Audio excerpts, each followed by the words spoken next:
Welcome to the final episode of Season 8 of ECCB Connects. This week, we bring you Governor Antoine's remarks from the opening of the 29th Annual Conference with Commercial Banks, held under the theme, Fit for the Times, Transforming the ECCU Financial System. The presenters for today's session are leaders, experts, and practitioners in the banking environment. Over 100 representatives from 38 regional and international financial institutions participated in the conference held 8th to 9th November at the ECCB headquarters. Experts shared their perspectives on the two broad sub-themes, financial inclusion in the Eastern Caribbean Currency Union and protecting our financial system. Topics covered included the cashless transition, integrated payments infrastructure, and ECCU household debt. In his remarks at the opening, Governor Antoine outlined some of the challenges currently facing the region: climate change, increases in energy costs, and rising debt levels. He also underscored the need for regional transformation as the way to survive in this new and emerging economy. Our banking conference convenes at a time when there is moderation in the mood, the global mood, in respect of the prospects of the global economy. That economy is now projected to grow at around 3.7% this year and next year, slightly down from 3.9% projected earlier this year. These lower forecasts are influenced by rising interest rates, rising debt levels, rising oil prices, escalating trade tensions, and uncertainty over Brexit. And if these challenges were not enough, our region is dealing with the General Data Protection Regulation, our banks know about that, and OECD initiatives such as the Common Reporting Standards, CRS, and base erosion and profit sharing, BEPS, and other potential possibilities for blacklisting. On top of all of these things, our region continues to grapple with the existential threat of climate change. Recently, we have learned that it has become less likely for us to cap through emissions management rising temperatures at the proposed 1.5 degrees Celsius. Without this target, and at 2 degrees Celsius, small islands such as ours will be underwater by 2100. Some of you might say, well, I'll not be around then. But for those who come after us, we have an obligation to take care of the environment. And certainly in our region, as Prime Minister Skerrit said so eloquently back in 2017, we are on the front lines of climate change. Some better news. The US economy is growing at a fairly good clip. And indeed, here in the ECCU, we are experiencing some economic recovery after the growth setback occasioned by the superstorms in 2017. At this juncture, we project growth this year of 2.9% and next year around 3.6%. Now, of course, you would know our target is 5% per annum. So we're making some progress, but we still have some ways to go. And we are, of course, always at the mercies of the natural disasters or the vagaries of the global economy. So our conference this year speaks to the theme, Fit for the Times, Transforming the ECCU Financial System. And you might ask, why this theme and why now? Simply put, our global economy is going through or now in the process of the fourth industrial revolution. This revolution has the potential to transform our economies for the better, to raise economic growth, to contribute to development, to create new industries and enhance the benefits of globalization. Conversely, it also has the power to displace labor, widen inequality, exacerbate already heightened social tensions, and simply leave small islands such as ours behind. And this is in fact the conversation about, can we find a new multilateralism that will create a more equal global economy, an economy that shares the benefits more and leaves less people behind, an economy that allows, even with digital disruption, people to find new employment and new opportunities for self-expression.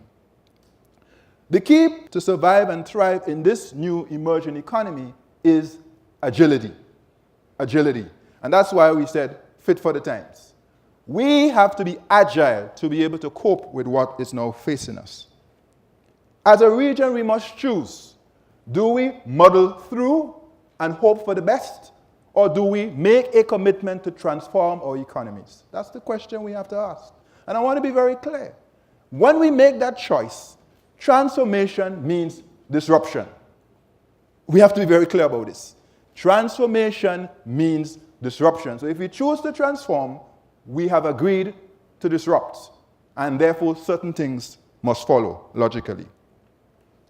At the ECCB, we have chosen transformation. That, in fact, is the theme of our strategic plan 2017 to 2021. And if you have not yet familiar with that plan, I urge you to visit our website, become familiar, and more importantly, become an implementation partner. We are partners in development. We might be regulators, you might be bankers, well, you are, and we are, but we are partners in development. And together, we must promote and protect our financial system for the common good, for the public good of all the citizens and residents who reside in the ECCU.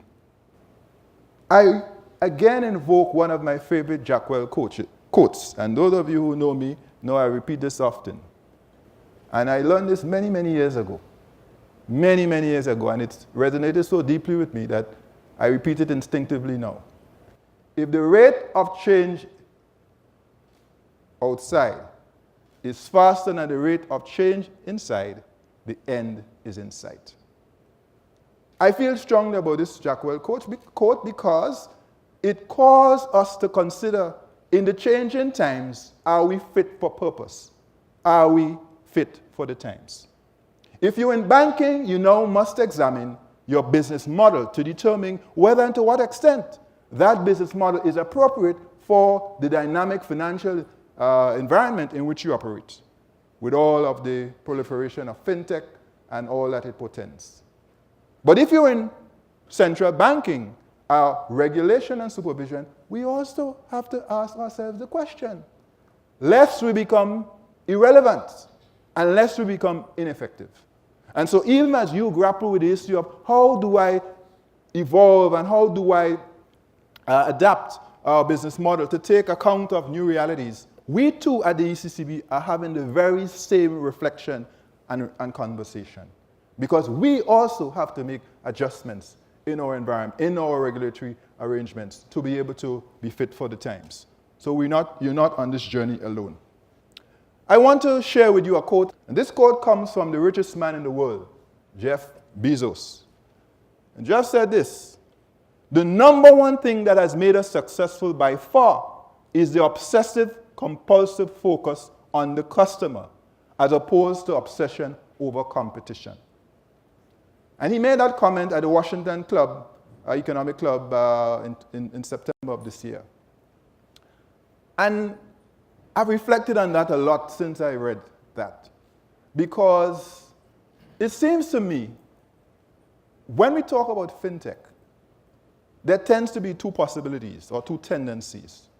One, there tends to be an obsession with opportunities that FinTech provides, oblivious to the risk, and obviously that is problematic. But I also see, including sometimes in central banking circles, an obsession with risks, to the point where if we become so obsessed with risk, we become paralyzed by fear and we are able to do nothing. And I have concluded we have to make a choice. Are we going to be reckless or are we going to be feckless? That's the choice. Well, there is a third way. And the third way is a balanced approach where we maximize the opportunities while mitigating the risk. And that is where the ECCB finds itself. A balanced approach of FinTech development and innovation. And that is where I think we want to focus our attention. So whether you're dealing with it at the level of the bank and the customer, or you're dealing with it at the micro level, or you're dealing with it at the macro level, which for the ECCB would be the consumer, the depositor, the public interest, the customer is foremost in all our deliberations. And that is why we have to continually think about the business of the customer as we evolve and become fit for the times. Now, I want to make the point that today we will have focus on this digital disruption, and we will look at opportunities and risk, and we will examine whether and to what extent we are fit for the times and how we move forward. And I'm sure there'll be a lively discussion on that. We are also going to touch on the issue of household debt. And this is very important. In a recent Financial Times interview, the former Fed chair, Janet Yellen, stressed that poor underwriting standards of private sector debt had a potential source of systemic risk. Indeed, end of quote, public and private debt has now reached a whopping $182 trillion, 224% of global GDP. And that, by the way, is 60% higher than it was in 2007. Here in the ECCU, we are concerned about rising household debt. For example, credit card debt, which is a subset of household debt, has been growing dramatically and is now approaching $300 million. So from 237 million a few years ago, it's now up to almost $300 million. And is now estimated to be around 35.6% of GDP. Now, lest we be misguided, private debt is not simply a matter for the private sector. What starts as a private action in the event of an economic downturn often becomes a public issue where the state has to socialize that debt in the form of bailouts. And that is why for us in the ECCB and ECCU, this issue is macro-critical. What are we doing? Well, beyond putting it on the agenda for the discussion in this conference, in the last month, during our Financial Information Month, or shall I call it a Financial Information Festival, because it was such a gala and exciting event, we focused on that through the launch of the app, Smart Finance app, in collaboration with the Caribbean Confederation of Credit Unions, to help our population better understand how to manage their money, how to handle credit card debt, how to set up a business. And a few weeks ago on our weekly podcast, ECCB Connects, we had somebody speaking about how to deal with credit card debt. And lest we be misguided, the issue of dealing with debt and our private finances is not a problem simply at the lower strata of our society. In fact, you as bankers know better than most that this is an issue at all strata of society. And sometimes the higher you go, in fact, the more problematic the issue is.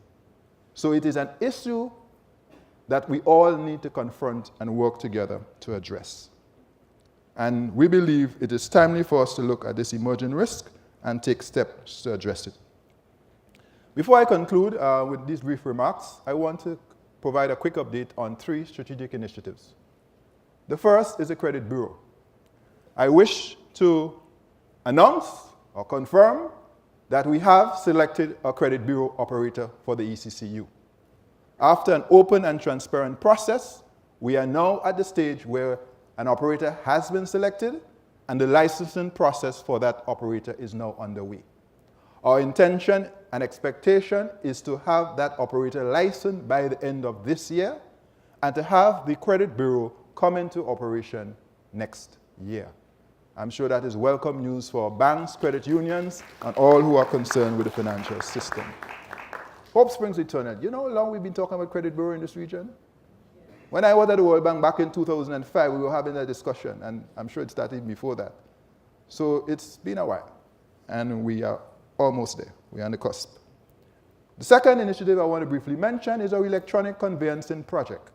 And many of you would be familiar with the fact that we have been talking about how do we deal with the issue of land titling and the issue of ensuring that we can address gaps in our financial system when it comes to how we are able to to deal with the question of collateral, as well as, of course, realizing collateral in the event of a default.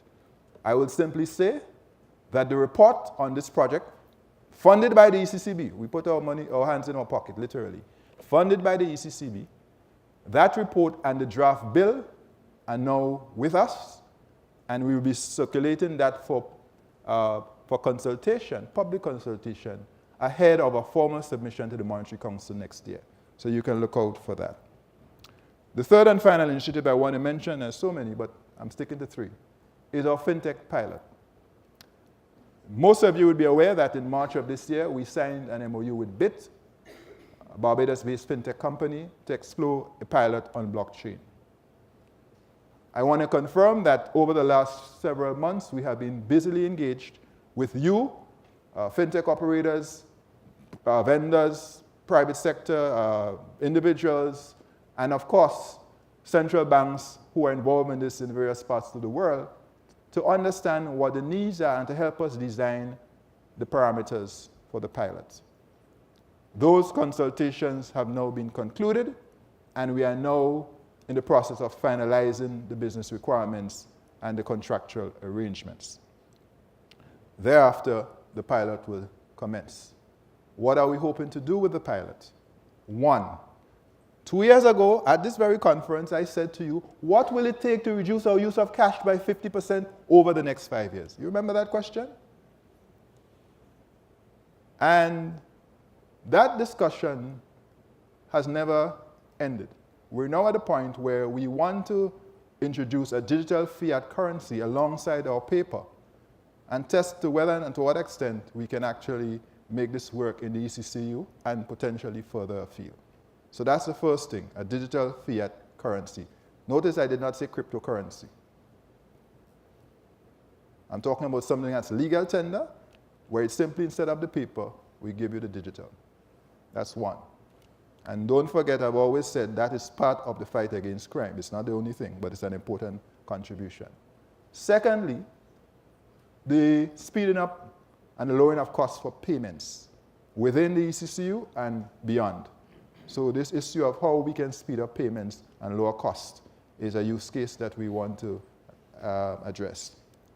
And the third use case is the matter of KYC utilities, focusing, of course, on our AML, CFT needs, and also the challenge of loss of correspondent banking relations. Whether and to what extent the use of blockchain can assist us in being able to, for example, deliver real-time reporting, transaction reporting, that will, with identifiers that will allow us to hopefully address this in an even more effective way than we are at the moment. And I know, and I won't get into that this morning, that there are many reasons for the risking. It is not all about AML CFT, but obviously we still have an obligation to continue to fight that fight in respect of our anti-money laundering CFT regimes. So I conclude by acknowledging the hard work of all of you, bankers and colleagues around the region. You've been through rough times, you are now in better times, but we have to prepare for all times. That's why we have to be fit for the times. I also want to acknowledge the hard work of my colleagues at the ECCB who have worked very hard in preparation for this conference. To view any episode of ECCB Connects anytime, any place, at your convenience, check us out on YouTube or Facebook at ECCB Connects. This episode brings us to the end of Season 8 of ECCB Connects. Thanks for watching, and stay connected with us on YouTube, Facebook, and LinkedIn. We'll be back in January 2019 with new programs to share with you who we are, what we do, and how we serve you. Bye for now.